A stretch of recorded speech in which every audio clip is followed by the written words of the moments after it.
Hello guys, welcome back to my channel. How are you all? I hope you are doing great. आज का video थोड़ा special होने वाला है because आज हम बात करने वाले हैं एक ऐसी प्रॉब्लम के बारे में जो ऑलमोस्ट हर स्टूडेंट फेस करता है. Let me ask you something. Do you understand English but still feel scared to speak? क्या आपको लगता है कि लोग आपको जज करेंगे? If yes, then this video is for you. So please watch till the end because today I will tell you the real truth. So सच बताओ, आप इंग्लिश समझ लेते हो, मूवी देख लेते हो, सॉन्ग समझ लेते हो, बट जब बोलने की बारी आती है दिमाग ब्लैंक हो जाता है और बस एक ही थाउट आता है, यार गलत बोल दिया तो. और फिर क्या होता है, आप चुप हो जाते हो. करेक्ट? अब सुनो सबसे बड़ा ट्रुथ. तुम्हें इंग्लिश से डर नहीं लगता, तुम्हें लोगों से डर लगता है. आई रिपीट, तुम्हें इंग्लिश से डर नहीं लगता है, तुम्हें लोगों से डर लगता है कि लोग क्या बोलेंगे. लोग तुम अगर गलत इंग्लिश बोलते हो, लोग तुम्हें जज करेंगे कि तुम गलत बोल रहे हो या वो हंसेंगे. सो इंग्लिश प्रॉब्लम नहीं है, कॉन्फिडेंस प्रॉब्लम है. तुम्हें लगता है लोग हंसेंगे, लोग जज करेंगे, लोग बोलेंगे इसको इंग्लिश नहीं आती. लेकिन सच क्या है, कोई भी परफेक्ट नहीं होता है स्टार्टिंग में. कोई भी परफेक्ट नहीं होता है स्टार्टिंग में. जब आप हिंदी बोलना सीख रहे थे तब क्या आप परफेक्ट थे? नहीं ना, आप गलती करते थे, फिर धीरे धीरे इम्प्रूव हुए. सेम प्रोसेस इंग्लिश के साथ भी है. लेकिन डिफरेंस क्या है? हिंदी में आपको जज नहीं किया गया, इंग्लिश में आप खुद को जज करते हो. सबसे बड़ी मिस्टेक जो लोग करते हैं, पहले परफेक्ट इंग्लिश सीख लूँगा फिर बोलूँगा. ये गलत है. आप बोल के ही परफेक्ट बनोगे. अब सवाल आता है, ठीक है डर का रीज़न समझ आ गया, बट सॉल्यूशन क्या है? डोंट वरी, मैं आपको 3 सिंपल स्टेप्स बताऊंगी. अगर आपने हॉनेस्टली फॉलो किया ना, आपकी इंग्लिश ऑटोमेटिकली इम्प्रूव होगी. ना step 1, speak alone, practice with yourself. सबसे पहला स्टेप है अकेले बोलना स्टार्ट करो.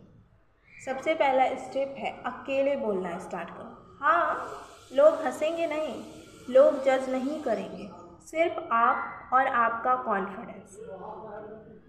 मॉर्निंग में उठते ही आप बोल सकते हो, good morning, today I will try to speak in English. Now I am brushing my teeth. After this I will have my breakfast. Simple sentences, कोई ग्रामर टेंशन नहीं. सिंपल सेंटेंसेस, कोई ग्रामर टेंशन नहीं. आपका brain English में सोचना start करेगा और जब आप सोच पाओगे तभी आप बोल पाओगे. ना step 2, replace Hindi with simple English. अब दूसरा स्टेप, हिंदी को रिप्लेस करो सिंपल इंग्लिश से. आपको डिफ़िकल्ट वर्ड्स यूज़ नहीं करने, बस सिंपल बोलना है. जैसे आप बोलते हो मुझे भूख लगी है, तो आप इसको बोल सकते हो ना, आई एम हंग्री. आप बोलते हो मैं मार्केट जा रही हूँ, इसको हम बोल सकते हैं इंग्लिश में, I am going to the market. अब ये तो हमेशा ही यूज़ होता है, फ़ोन चार्ज करना है, तो इसको I need to charge my phone. देखो, इंग्लिश बोलना मतलब फैंसी वर्ड्स नहीं, सिंपल बोलना, कॉन्फिडेंस बिल्ड करना.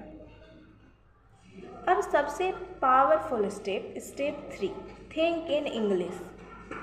Thinking in English. जब आप खुद से सोचते हो, वो हिंदी में होता है, करेक्ट? उसको चेंज करो. आप बाहर जा रहे हो, नॉर्मली सोचते हो मुझे लेट नहीं होना चाहिए, अब इंग्लिश में सोचो, I should not be late. आप बोलते हो कल क्या करना है, इसको आप इंग्लिश में कन्वर्ट कर सकते हैं, what should I do tomorrow. जब आपका थिंकिंग चेंज होता है, स्पीकिंग ऑटोमेटिकली इम्प्रूव होती है. देखो, सच थोड़ा हार्ड होता है, लेकिन आज मैं तुम्हें वो सच बताने वाली हूँ जो शायद किसी ने क्लियरली नहीं बोला। तुम इंग्लिश से नहीं डरते, तुम लोगों के रिएक्शन से डरते हो। जब कोई हंसता है, जब कोई जज करता है, जब कोई कहता है इसको इंग्लिश नहीं आती, वो चीज़ अंदर से हर्ट करती है और फिर तुम डिसाइड कर लेते हो मैं बोलूँगा ही नहीं।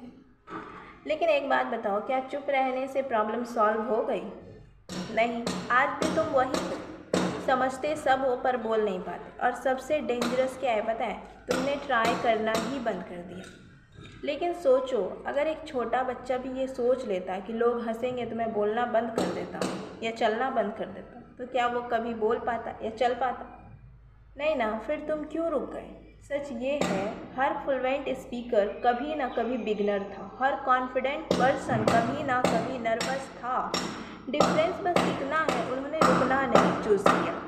अब डिसीजन तुम्हारे हाथ में, या तो तुम वैसे ही रह सकते हो, चुप, कंफ्यूज्ड और अनकॉन्फिडेंट, या फिर तुम आज एक छोटा स्टेप ले सकते हो जो तुम्हारी लाइफ चेंज कर देगा। मैं तुम्हें एक सिंपल चैलेंज देती हूँ, नेक्स्ट 7 डेज चैलेंज। रोज़ सिर्फ 10 से 15 मिनट अकेले इंग्लिश में बोलो, मिरर के सामने प्रैक्टिस करो, गलती करो लेकिन रुकना मत।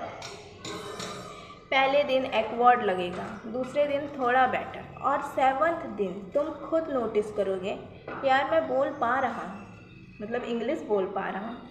और अगर तुमने ये 7 दिन ऑनेस्टली कर लिया तो तुम्हें किसी मोटिवेशन की ज़रूरत नहीं पड़ेगी, तुम खुद अपनी प्रोग्रेस से मोटिवेट हो जाओ। इसलिए आज एक डिसीज़न लो, मैं लोगों के डर से अपना फ्यूचर डिसाइड नहीं होने दूँगी। याद रखो, लोग 2 दिन हंसेंगे, पर अगर तुम सीख गए तो ज़िंदगी भर रिस्पेक्ट देंगे। कॉन्फिडेंस बोलने से आता है, सोचने से नहीं। परफेक्ट होने का वेट मत करो, स्टार्ट करो, परफेक्ट अपने आप आ जाएगा। और सबसे इम्पॉर्टेंट बात, अगर तुम आज नहीं बोले तो कल भी नहीं बोल पाओगे। So guys, start today, start small but never stop.